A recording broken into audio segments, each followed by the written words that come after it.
நேற்றைய தினம் விஜய் அவர்களுடைய பொதுக்குழுல பாத்தீங்கன்னா பாசிசம் பாயாசம் அப்படின்லாம் பேசியிருக்கீங்க. நீங்க இன்னொன்னு சேர்த்துக்கணும், இந்த நாம் தமிழர் கட்சியை இதே மாதிரி ஒரு குறியீடு சொல்லி நீங்க பேசணும். வேணும்னா நாங்களே பாயிண்ட் எடுத்து தரோம். அதாவது பிரிவினை பேசக்கூடியவங்களை பயங்கரவாதம் அப்படின்னு நம்ம சொல்லலாம். ஆகையினால பாசிசம் பாயாசம் பயங்கரவாதம் அப்படின்னு நீங்க சொல்லணும் அப்படின்னு விஜய் அவர்கள்ட்ட கேட்குறோம்.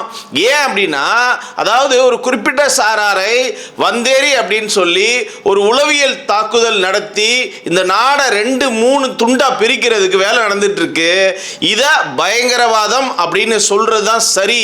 ஆக விஜய் அவர்களே, இனி நீங்க பேசக்கூடிய கூட்டங்கள்ல பாசிசம் பாயாசம் பயங்கரவாதம் பயங்கரவாதம்னு நாம் தமிழரை சொல்லணும் அப்படின்றது நாங்க கேட்டுக்கிறோம். நிச்சயமா ஒரு நாள் மனம் இறங்கி நீங்க பேசுவீங்க, நாங்க பேச வைப்போம் அப்படின்னு நம்புறோம். நன்றி.